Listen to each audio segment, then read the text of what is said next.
Are back live in Las Vegas at the MGM Grand on the Strip. A clear, chilly night outside. Boxing fans inside waiting to see Floyd Mayweather as he attempts to make the transition from 130-pound champion to lightweight title holder in one night. He's facing 135-pound champion Jose Luis Castillo in a lightweight title fight scheduled for 12 rounds. Seems to us it has become an increasingly frequent topic here on our telecast. It's always been there, of course. We're talking about the difficulties that befall the hands of boxers, especially the fists of hard punchers. The subject is germane tonight because hand problems threaten the career of Floyd Mayweather Jr., and a hand problem caused the postponement of the fight we had expected to bring you 2 weeks from now between Oscar De La Hoya and Fernando Vargas. Why do fighters hurt their hands so much? What can be done to prevent it? Here's more. We have all seen the devastating impact of the knockout punch. And a hard left. Down goes Moore on a right hand. What a left hook. Yet the same hands used to knock opponents out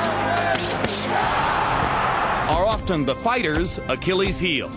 In truth, gloves can only do so much to protect a fighter's hands. Simply stated, if you or I took that punch, they would probably knock us out of this room. So it's extremely forceful.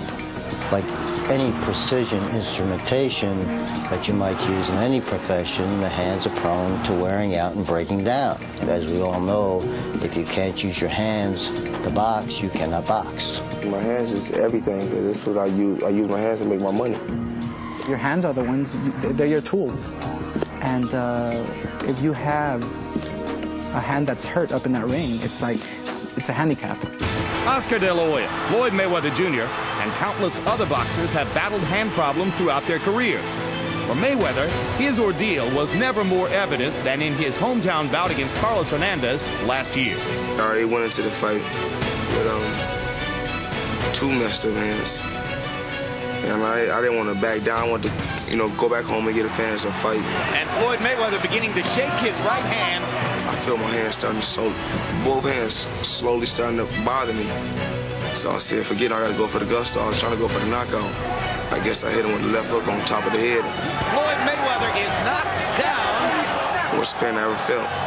I mean, I felt it in my spinal cord, actually. I felt a whole chill go through my back. I was like, oh, I ain't never had pain like this. Although in some states it is illegal, some fighters, including Floyd, have been known to inject numbing medicine into their hands just prior to a fight. A measure that can give a boxer a short-lived but dangerous sense of confidence. By numbing something up, you can't feel it. If you can't feel it, you're going to hit harder with it. And then you won't even know if you've really injured it. Months before the Hernandez fight, Mayweather hired an expert hand wrapper, Rafael Garcia, to give his hands the protection they lacked when he wrapped them himself. But regardless of how a fighter treats his hands, there's always the question of whether the constant pounding will lead to hand problems later in life. Oscar De La Hoya, who recently had his upcoming fight postponed due to a hand injury, is concerned about the toll that boxing may take. Now, I want to be able to carry my kids. I want to be able to hold my wife, and not worrying about, well, I have arthritis on my hands. If you don't have a stable joint, and that is if you lose tendons or ligaments or you break the bone around the joint, this all predisposes to traumatic arthritis. Whatever you choose to do after your boxing life, this will have a negative impact on your performance. Floyd Mayweather's long-term future will depend on how he manages the hand pain which has plagued him throughout his career. Tonight, as always, there are those who wonder if his hands are truly ready. Going into this fight, my hands feel brilliant. Anything my mouth say, my hands can back it up. In the past, Floyd Mayweather Jr. has claimed his hands were ready, when in reality they were not. Tonight, as always, the truth will be told in the ring. Back live at ringside with the seemingly impregnable fortress hands of former two-time heavyweight champion George Foreman. Even those fists vulnerable to pain and injury in the ring. How does it happen, George, and what can prevent it, if anything? Well, we all come out of the amateurs with hurt hands. We start off doing foolish and throwing punches incorrectly, hitting on the elbows and on top of the head, and you try to correct those as a professional. But the hand problems continue as long as you're a boxer. You just try to find ways to wrap them as good as you can, but then there's always an opening you thought you saw, and you throw, and it was an elbow, and it hurts all over again. So that's very little if you can do anything about it. Every fighter is affected to some degree or another. And it's more helpful for the big heavyweight punchers. We have hurt hands, but we can get those fights over with in 1 or 2 rounds. But the boxers, the master boxers, they got to keep pounding them for 10 rounds, and that's really hurting. That's really damaging. In at least one Floyd Mayweather fight that we covered, the larger question was not whether he could beat the opponent in front of him, but whether he could finish the fight with bad hands. So tonight, he gets ready to enter the ring against a tougher opponent in Jose Luis Castillo. And Larry, it's an interesting piece of business tonight, because Castillo, as the lightweight champion, certainly didn't have to fight 130-pound titleist Floyd Mayweather. There was no mandatory situation involved. It would appear that he took the fight largely for the price. So is it fair to say that Castillo is in effect selling his championship here? For a veteran especially, if the price is right, take the fight. Castillo is making multiples of any purse he's ever made before tonight. Multiples, if more than he could make for fighting anyone else, or even any 3 or 4 anyone else's. So he's made a calculated economic decision to put his championship in extreme jeopardy. But there's also an opportunity for an upset, an opportunity to fight so well that we all want to see him again. It's the right risk at the right time.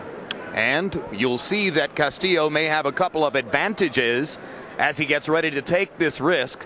We look at the tail of the tape for Floyd Mayweather Jr. against Jose Luis Castillo, and you'll see that Mayweather has a 3-year age advantage at 25. They're equal in height, 2-inch reach advantage for Floyd. They both weighed in within a pound of the 135-pound limit. But look at this.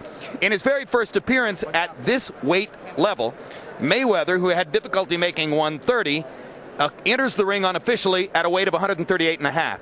Castillo, who weighed in for his last fight at 150, enters the ring after having weighed in at 134.5 at 147.5 with a 9-pound weight advantage unofficially over Mayweather entering the ring.